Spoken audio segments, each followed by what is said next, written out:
Okay, let's go ahead and get started. It's 11:15. We're going to get started right on the dot. So, hello everybody. Yat e benish e Adriana so yinishiek osatlana nishle kia ani beshes chin zedish gishni dash cheek oge dashanilla. Hello everybody. I wish you a good morning. My name is Adriana and I am Danette from the Navajo Nation.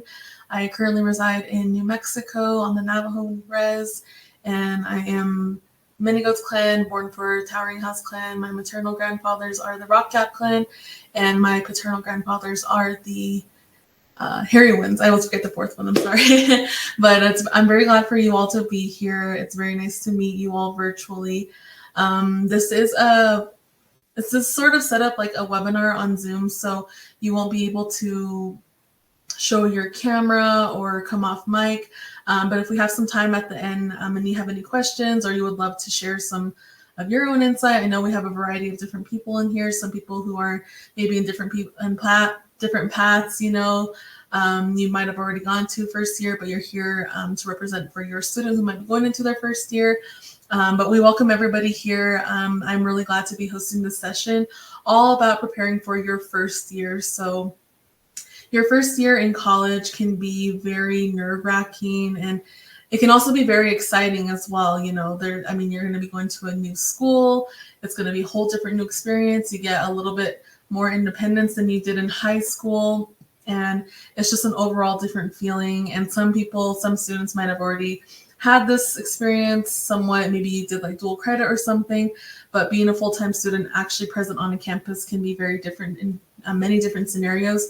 So that's what we're going to go over in this webinar and just talk about some good study habits, time management tips. I know the keynote speaker, President Flying, was talking about time management is a very key success skill in no matter what ground or year you're at in your studies. So we're going to go over all of that and cover all of that. And for those of you who are just joining us, please, you can type in the chat, just, shout yourself out where you're coming from, where you're viewing from, what school you're going to, or maybe you just graduated from high school, or, any stage of life, just shout yourself out. So let me go ahead and share my screen. And I apologize if I'm a little boggled here. This is my first time presenting in this format, so there might be a little bit of tech issues, but hopefully not too much. So, and I can't see the chat, so if you have any questions, I'll view them afterwards. And yeah, let's go ahead and get started. So again, this is the webinar for preparing for your first year. Again, my name is Adriana, and I didn't even say my role. I'm so sorry.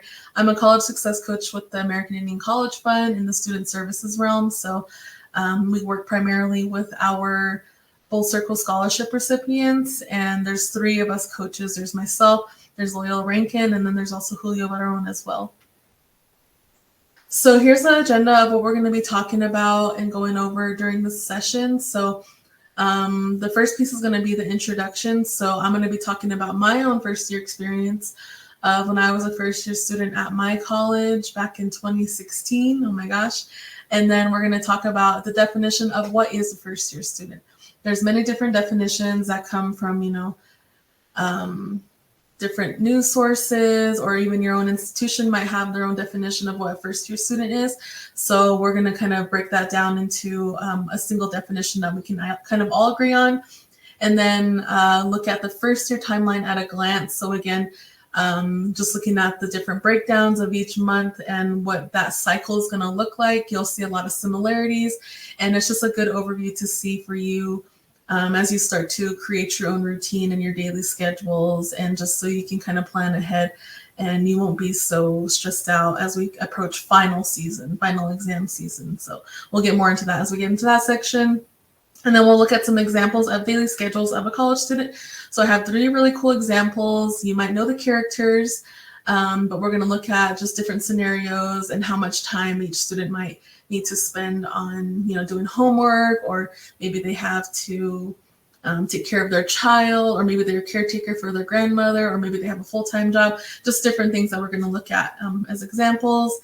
And then we're going to look at building your own schedule. And with that, we're going to look at time management tips and how to stay focused and motivated.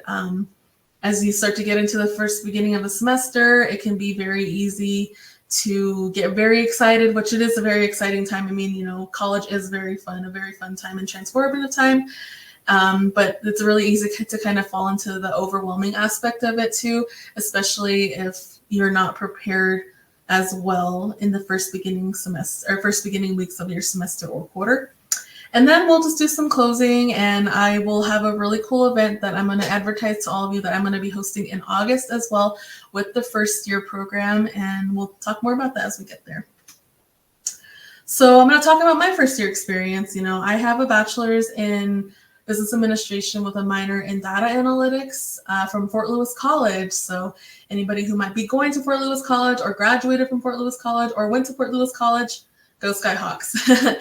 So that's in Durango, Colorado. And as some of you might know, Fort Lewis College does have a tuition waiver for all enrolled Native American students. So it was very affordable and I loved it. There was a really great Native American community there, and shout out to the Native American Community Center there. That was definitely my home. But I didn't start out there. I was actually a transfer student. I finished out there with my degree, but I started out at a smaller private college in Oregon, and it was called Pacific University, and that was about 1,000 miles away from home for me. As I said, I'm from New Mexico, so I traveled all the way to Oregon after I graduated high school, and I definitely did experience some culture shock. This institution was a predominantly white institution, which means there's more predominantly white or not as much people of color at the institution, and there's a very small percentage of students of color that attend there. And it was very different for me. That was my first time really ever getting out of the reservation, getting away from going to school around other natives and everything. And there was a lot of learning experiences for me, just as far as even living in the dorms. My roommate, how she kind of took care of herself or did things, and then how I did my own thing with living situations and everything. And I definitely did experience a lot of homesickness within the first couple of weeks, just because I was experiencing a lot of fear of missing out. That's what FOMO means. So just different family gatherings or community gatherings, during the summers or during the fall time. That's when we usually have a lot of food gatherings, dinners, birthday parties, ceremonies, just different things like that. So this was all very new to me, and it was definitely not fun missing out on a lot of those. But I did find a lot of community with a lot of people, and I did make a lot of friends during my time in my first year program, just to kind of cope with all that stress that was happening. And vitamin D deficiency. So this is just a funny story. So if you might be aware, or if you're not, Oregon, the Pacific Northwest in general, is a very rainy weather, gloomy type of environment. It rains there all the time. And me coming from sunny New Mexico, Arizona, I did hear about, vitamin D deficiency does kind of take effect, on people who come from very sunny states and everything. And I didn't believe it at first. I was kind of like, I don't know. I just didn't believe it for some reason. I thought people were just pulling my leg, But this actually did happen to me my sophomore year. I completely lost, I don't know how many shades of color, and I definitely felt it within my mental state as well, along with all the stress and just, the homesickness, culture shock and everything. I was not having a good time my sophomore year, I will say very honestly, but I did find a lot of ways to kind of cope with that and to just find community with friends and everything. So in my first year, I participated in something called the Voyagers program, and you might find this at other institutions as well. They might reach out to you about it, or you might find it on their websites. So each college or university might have a first year program or a summer bridge program. It depends on what they call it at their institution, but it's essentially like a pre-orientation activity. So for me and a couple other students who were new to the college, so first year students, we all got to sign up for a different trip, and they had different things. They had surfing, they had hiking, camping, just different things like that, And I actually signed on kind of late, so I was only able to do the urban adventure, which was to stay a week in Portland and just kind of explore the city and everything, which was really great. I mean, I really loved it. I definitely enjoyed that time with my little cohort up here. That's us standing up here in the upper right with that statue. Well, a few of us, but we got to really get to know the city, and I think that was good for me just to kind of get my groundings and everything and see where everything's at. But it was good for me to really do that, and it's a really good program if you have something similar or a pre-orientation type of camp or something that's going to allow you to move onto campus early or to get onto campus and get exposed to the environment early, just so you have that upper hand before you actually start your fall semester or quarter. And I said a lot, finding community. I did find a lot of, at my school, there was a lot of students from Hawaii that they would recruit over to the school. And I did find a lot of community with the students from Hawaii, actually. We found a lot of similarities, of course, growing up, our food and everything. And actually right there, my first skiing trip was with my friend right there. Her name's Jasmine. She's still my best friend to this day. And I just love her. I miss her. We're long distance now, but every now and then I go visit her and everything. But yeah, and then I also started working in admissions, and I worked in the advising office, and I worked in the post office as work study. So work study is something that you can sign up for when you fill out your FAFSA application. So FAFSA is I don't know the full thing, but it's the free financial aid application supported by the government, and it's free money for you to go to school. So no matter where you're going, if you're going to college or what scholarship you're going to apply for, most of the time they're going to ask for you to fill out that FAFSA form. So definitely fill that out. If you already have, great, good job on you. If you haven't, please fill that out. That's definitely something to take advantage of. But I signed up through Work Study for that. And basically Work Study is you just work for any office on your campus. And usually they'll say that they accept Work Study, and you get to get money from that basically. So, and it's money you don't have to pay back. I also joined a lot of clubs and stepped out of my comfort zone. You know, I did French club because I was taking French speaking classes. I did rugby for a little bit. That was definitely something out of my comfort zone. I've never played rugby before, but I saw it on TV a few times, you know, but that was something really cool to kind of do. I did intramural sports, and I also did the accounting club as well, because at the time I was going to accounting. But there was lots of learning experiences. Like I was saying, you know, I did fail a class my first semester. That was economics. And that was just because it was an 8 a.m. class, which 8 a.m.s are very different from 8 a.m.s in high school. So I just was not going to class. And I just, you know, never really put an effort into that class. So definitely had to retake that one. I did face discrimination as well, not only from the school, from my roommates sometimes, and also, you know, the local businesses too, because it was a smaller college town.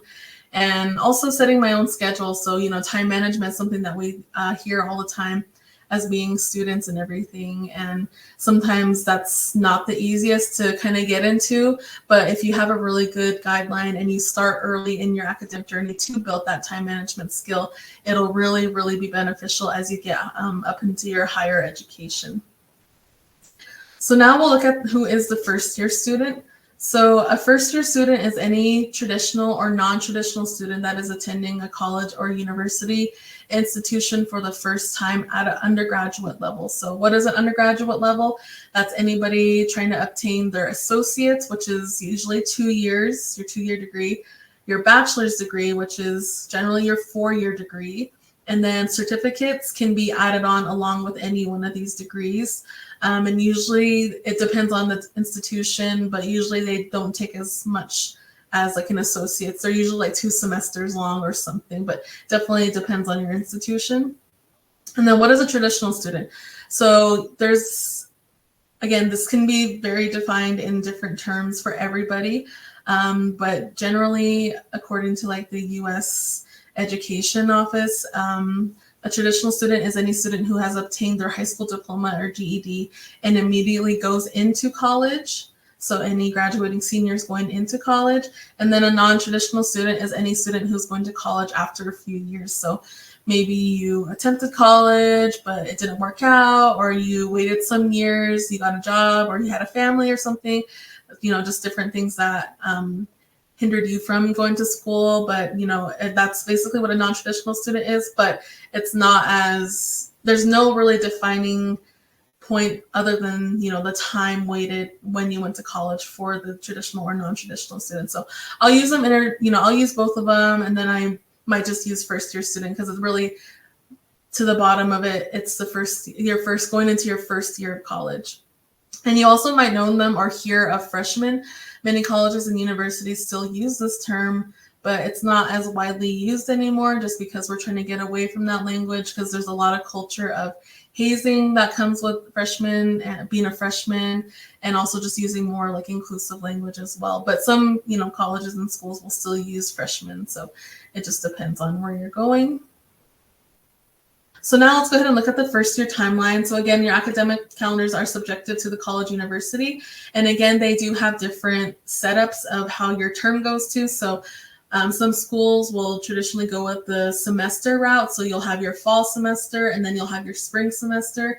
Or sometimes you'll have a quarter. So I'm not too familiar with the quarters, but they're different from the semester. So just definitely take note of that. So generally in your fall semester, as we're approaching into the fall time, you'll start to hear about information about orientation. So orientation is definitely something to take note of. That's when you're really introduced to the campus. It's usually a week long or maybe a few days where they bring all the new students to campus. You move in and, sometimes you'll have some of those pre-orientation activities during this time or before this time. And you'll get to register for classes here. You might meet your academic advisors as well. You might be able to pick up your books for classes and, just finalize and visit any offices that you need to. So like financial aid, advising, housing, just to get kind of everything good to go. And below I have all these questions here just to think of when you're asking yourself. So during this time, you can ask yourself, when do I move into the dorms and when does the semester begin? Just so you have those dates in mind. And then as we get into August, September, that's when usually the fall semester starts or the fall quarter. And this will be the first few weeks will be really reviewing your classes and adjusting to your class schedule. So the first 2 weeks of your term, usually we call that syllabus week of each semester or quarter.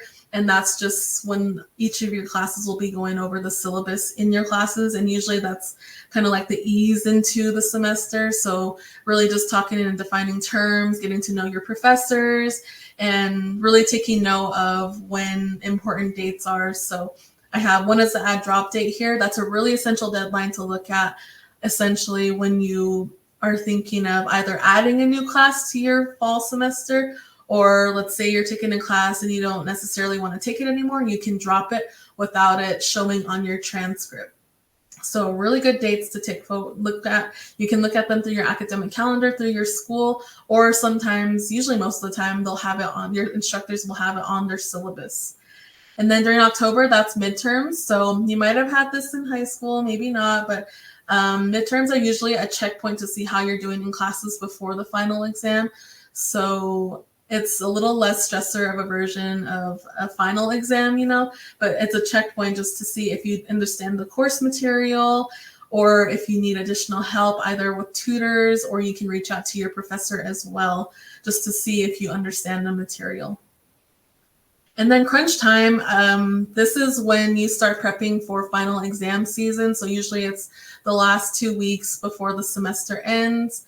And that's, again, just to do final exams for all your classes and register for spring classes. So usually you'll start to get emails or hear through, your professors or instructors or advisors that, you need to register for your spring classes. So this is during the time when you'll schedule a meeting to meet with your advisors, and they'll kind of help you set up your schedule for what it's going to look like for the spring. And then this is when you just ask if everything is ready for the spring semester, just regarding classes, and maybe you want to look at obtaining more financial aid. So seeing and researching if there's any more scholarships available, or looking through your financial aid office. And then this December, that's when final season are, and that's when the semester breaks for winter break. So this is when you can celebrate that you completed your first semester, and also see what worked out for you and maybe what didn't work out for you this semester. So maybe there was a certain class that you like, or there's a certain study technique that you utilized and it really worked for you, or maybe you tried to use a planner or you tried to use Post-it notes, but it made you more disorganized than anything. So you're not going to use that for next semester. So really just a good time for you to kind of analyze what happened in the past semester and how you want to do something different or how you want to improve for the next semester. So spring timeline, I didn't get too much into it just because we're really focusing on the fall time right now, but we'll definitely be doing an extended version of this in August when I have my summer series for the first year program, and I'll go into that at the end of the presentation. But usually January is when spring semester starts, and that's when you can take important note of your dates and review your class syllabus. And then February is a really good time for you to think about your options for next year. So whether that's, are you still going to stay in the dorms, the residential halls on campus for the next year, or are you going to move out? Are you thinking about a major, or are you thinking about changing your major maybe? Financial aid again, if there's any more scholarship opportunities that you want to take advantage of or you want to apply for, definitely start to think about that during this time, because the earlier the sooner. And then summer opportunities. So sometimes your school will advertise, like a fellowship or an internship that you can stay on campus and work for a certain school in your college, or there's some travel opportunities as well. So you can take a class and travel at the same time. This is definitely the time where you'll start to get emails and see flyers all around campus regarding these. Then March, April is usually when midterms are. Again, just that checkpoint to see how you're doing classes. And then, spring break usually happens around this time as well. And then April, again, I just call it crunch time just because I think it's like the last moment for you to kind of finalize and get everything good to go before finals start. Because once finals start, that's when you're really going to need to put all your time and energy into your final projects and your final exams that may come with your classes. So now we're going to go into examples of daily schedules. This is the little fun part that I put together. So we're going to do a little bit of storytelling here now. So before we do that, let's go ahead and define a few words. So we're all about definitions here, making sure that you understand what we're talking about here. So credit hours are a form of measurement most colleges and universities use to track how many credits a class is worth. So usually that each class is around 3 credits, or depending on your institution, some institutions will have a class that equals up to 4 credits. So it just depends on what your policy is at the institution. And a full-time student is a student who's taking 12 or more college credit hours. So maybe that looks like, 12 credits divided by 3 is 4 classes or more. And then a part-time student is anybody taking less than those 12 credit hours. First generation student is a student who is the first in their family to attend college. Do we have any first generation students in here? Definitely let us know. I myself am a first generation student, so I know I definitely find a lot of commonality and community when I present this.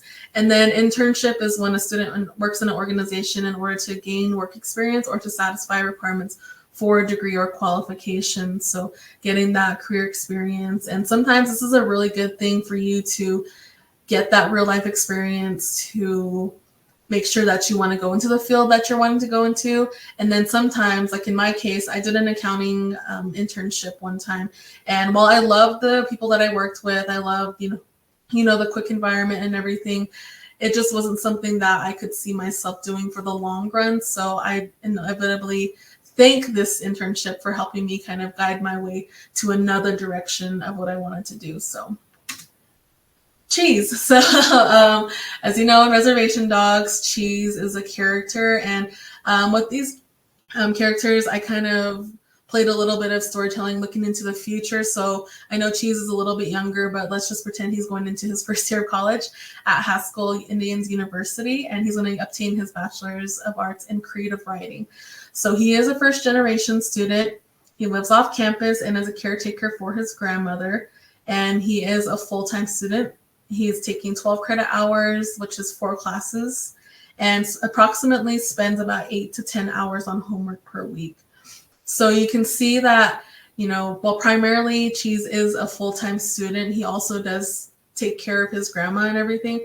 Plus, he also wants to get involved on campus, wants to maybe join a few clubs and everything. But While there's so many different things that you want to apply for or that you want to sign up for, all these activities and everything, it's really important to take note of what your priorities are in your life and see if you have time to do different activities as well. I mean, of course, you should take part in extracurricular activities. That's the fun of what college is. Everything is kind of all in this little community for you to do, but definitely try to take note of your other priorities as well, just to make sure that, you know, nothing's kind of falling in these little creases or anything, and making sure that you're staying on top of your classes and stuff. And then also taking care of grandma as well. Now, Rita is a non-traditional student at College of Muskogee Nation, and she is obtaining her Associate of Science in Tribal Services. And she's a parent and does have a full-time job at the IHS and works about 20 hours per week, so 40 hours bi-weekly. And she does live off campus, and she does have to commute. Commute means to, you know, your travel to and from a college campus, about an hour for her. She is a part-time student, and she's taking 6 credit hours, which is 2 classes in the fall, and approximately spends 3 to 4 hours each evening on homework. So you can see Rita does have a little bit more responsibilities and everything with her kids and with the full-time job. And, you know, she does want to, you know, get back into school and everything. So she's starting out with doing the part-time of 6 credit hours, which is 2 classes. So generally, you'll hear that the ratio of time you should spend on doing homework is, 2 to 3 hours per credit hour. So that's why I'm doing the 3 credit hours here, or 3 to 4 hours on homework and everything. But again, it really depends on the class too. Some will take a little bit longer, and then some of them you can finish them out really easily. So, and then Elora. So Elora is a full-time student at the Institute of American Indian Arts, and she's obtaining her Bachelor's of Arts in Cinematic Arts and Technology. So film student, and she's graduating in spring 24 with her bachelor's.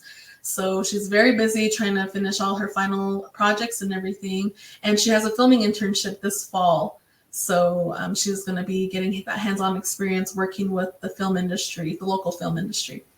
And she does hold 2 leadership roles in 2 clubs. So she's president and vice president in 2 of those clubs. And she does live off campus with a few friends as well. And she's taking 5 classes, which is 15 credit hours for this fall. So you can see she's going to be very busy, taking a lot of different extracurricular activities and roles, but is also working on her professional development with the internship as well. So I really just wanted to use these 3 examples just to give you an idea of, you know, a student can take on so many different things. The daily schedule of a student can look very different, especially in each year that you're going into. And life happens, you know, so you're going to have to try to weigh and balance, you know, your life activities as well as your academics as well, just trying to maintain your priorities and everything. So now we're going to look at how to build my schedule. So looking at some good tips to help you stay on track of not only classes, but other extracurricular activities, work, studying, you know, just all of it basically. So here's some advice now. So find the tool that works for you. So this can be a physical planner, an online calendar, or a reminder app. I know our phones all have, you know, like notifications and everything. If that works best for you, you can sync it up to your calendar on your phone. That way it can let you know 15 minutes in advance, you know, oh, I have intro to necklace making, you know, in this hall or whatever. And then a planner, you can write out the details of, you know, oh, okay, I have this paper due on Wednesday at 11:59 before midnight, you know, just kind of finding something that works for you. So some people like to do physical stuff and, you know, write notes down, use sticky notes, and, you know, just try to make everything down and mark off their, or check off their check boxes and stuff. And some people like to have it all in one device. So you'll utilize like an online calendar that gives you reminder apps and everything. So it's really essential to find what works for you. And then note important dates. You've heard me say this before as well, and you're going to hear me say this all the time. It's really important to note those dates. So usually the add drop dates are also called census days. So again, that's the final day you can add or drop any classes into your schedule. And then school closures, holidays, you know, spring break, winter break. You might have a school closure on one day, like on a Monday or something. I'm not too sure. But it's really essential to put that into your calendar as well, just so that you're not showing up to campus when school's actually closed. And then exam days, again, this can be found in your syllabus. So your syllabus is going to be a really good tool to utilize once you start your classes. And your professors will usually give you a paper copy, or they'll have it online and they'll walk you through it within those first couple of days. And then use color coding. So color coding, I know for me, is really helpful to help stay organized. So I'll mark or I'll highlight certain assignments that I know are going to be due that week and I need to spend, time on and everything. And then I'll use another color to utilize for, clubs or club meetings or extracurricular activities. And then maybe I'll use another color for, check like health checkups, if I have an appointment at the doctor, a dental appointment or something. So that's kind of a really good tool to utilize just to help you kind of code everything and see. It really helps organize your thinking, and it makes your important items and deadlines stand out. And all of this is going to help you establish a routine to stay on track of all aspects. And it's really going to be important to establish that routine just so that you can stay on track and where you need to be, and what times that you'll have free just in case you want to meet up or you want to go take a break or have fun, go watch a movie or something, so really good important thing to establish that routine. So here's an example of my tactics that I use. So I was definitely a fan of the online calendar, and especially the planner. I love check boxes. I love checking everything off at the end of the week, at the end of the day. And it just makes me feel very achieved and everything. So I utilize Google Docs, but sometimes your school emails will also have some sort of email or calendar with it. You can schedule in when your classes are starting, what building they're going to be in. I know that definitely helped me to, remind myself where I need to go. And then the planner is just to note out, what you talked about that day during class or what assignments are due during that time. So definitely very, very helpful tool for me. So now here's going to be some time management tips. So it's really, really important to pick out a day. Usually people will say, Sundays are really good, Sunday reset, to plan out what needs to get done or what's happening coming up during the week. So this will be really essential, especially if you wear different hats. So not only are you a student, but you also have a full-time job, or you also have children that you need to take care of and pick up and take to school, or you also are a caretaker, or you hold a different role or leadership role that you have to go to meetings for. So it's really going to be essential for you to sit down on Sunday and, plan out everything, whether it's on, your calendar or in your planner, and prioritize. I'm always going to say that because it's really good to pick out the deadlines with the most urgent items that will take the most time, just so that you're giving yourself plenty of time to work on that and not waiting and procrastinating till the very end. But we're all human, it's going to happen. You're going to wait to the last minute. Everybody does it. I did it a lot. I still do it sometimes, but it really takes a lot of discipline to try to help prioritize yourself. And there is a lot of, effort that goes into time management. But once you get it down, once you really get that routine, it's going to come second nature to you, and it's going to really help you out in the end. So next, get creative to avoid distractions. So identify what those distractions are, whether it's your phone, social media apps, maybe there's a lot of noise happening, maybe you have kids who are playing or whatever, or something's on in the background, like a movie or something. And, if it's distracting you, definitely try to take note of that and see if you can change the environment around you, or put your phone on Do Not Disturb, or you can use focus apps. I know Flora is a favorite one. Flora, you can every time you don't look at your phone, you get to grow a little tree, and the more time that you spend away from your phone, you can grow a little garden and stuff. I definitely recommend checking it out. I used it for a little bit. Or the Pomodoro method. So the Pomodoro method is setting aside 25 minutes in increments to work on stuff, and then you get 5-minute breaks. So it's like 30-minute increments. And it works for some people, but for some it doesn't. Again, it's just all about finding something that works for you. Another thing that works for me is body doubling. You might have heard of it, maybe not, but It's when you can be in a group of people who are working on something, or you can look on TikTok or, some YouTube videos of finding somebody working, they can be on the computer doing homework or something. And, that's just really good to kind of bring your own motivation and focus up. So, you can say, oh, I should be working on something too. So I know body doubling really works for me recently. Or ask for help. There's nothing wrong with asking for help. Chances are your other classmates might be struggling as well, and reaching out to your instructor can definitely benefit everybody. So maybe you're not the only one, and other people have been communicating with the professor that this assignment needs a little bit more time to work on. So they'll extend the deadline so that you're not so, pressured to submit it. And they want, good quality work as well. So the more time you have, the more quality it's going to be. So it's really good to do that if you're feeling overwhelmed. It's never a bad thing to ask for help. And stay organized, I know that's easier said than done, but if you're taking more than one class, separate notes and other handouts can play a huge factor in saving time. So I know some people will keep one singular notebook for all their classes, and that works for some people, but it's easier to have different sets of notebooks or whatever for your different classes. So, and then color code them too if you wanted to do that. All right, focus and motivation. So again, life happens. There's going to be different things that come up, and there's going to be some really easy distractions, or it's going to be really easy to lose motivation sometimes. But it's really essential that you do identify what's taking you away from your studies and your assignments. Again, it can be your phone, or maybe an event happened that's taking your mind away from something. And it's really good to talk this out with somebody, that you trust. It can be a family member, it can be your advisor. I know I went to my advisor for a lot of different things. Or you can change locations. Usually a new scenery can really refresh the mind, whether it's going to the library on campus, or going back to your dorm room, or going outside, taking a walk, or doing grounding exercises.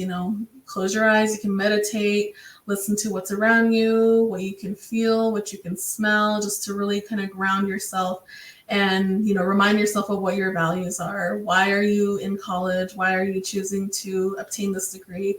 What is your motivation? Who are you doing this for? And it can be for yourself. It can be for your kids. It can be for your community. It can be for anybody. No matter what it is, those are your values. And it's really important to remind yourself of that when things get overwhelming or stressful. So with all this, it's really essential to take care of yourself. It's not about just getting work done. You need to include time for yourself to make sure your mental and physical and emotional health are in balance. And having things to look forward to can be really helpful when you're going through a stressful period. So it can be maybe a family gathering, going to a powwow, going on a trip, or just going to spend the weekend with your kids, or, anything that's going to be helpful to help you get through, these stressful periods. And if you're struggling with an assignment or a project, step away and do something else. You can do another assignment that's really easy, or you can go, clean. I know I love to clean when I'm feeling stressful, or just do something else, to take your mind out of what you're working on that's making you overwhelmed.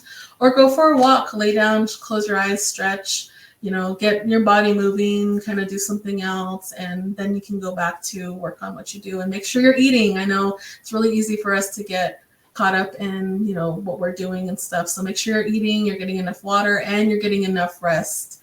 I know in college it's really easy to do a lot of all-nighters and stuff, but try not to do those. Try not to make it a constant thing. Make sure you're getting your rest.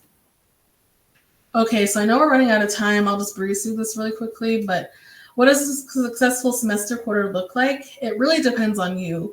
I know we have a lot of different factors of what success looks like in the Western education. So high GPA, high grades, and that is success in a way. I mean, it's success to a lot of us still, but we also need to recognize that there's a lot of different ways that we can be successful as well. What is your value? You joined a club that you really enjoyed. Maybe you got a leadership role in that.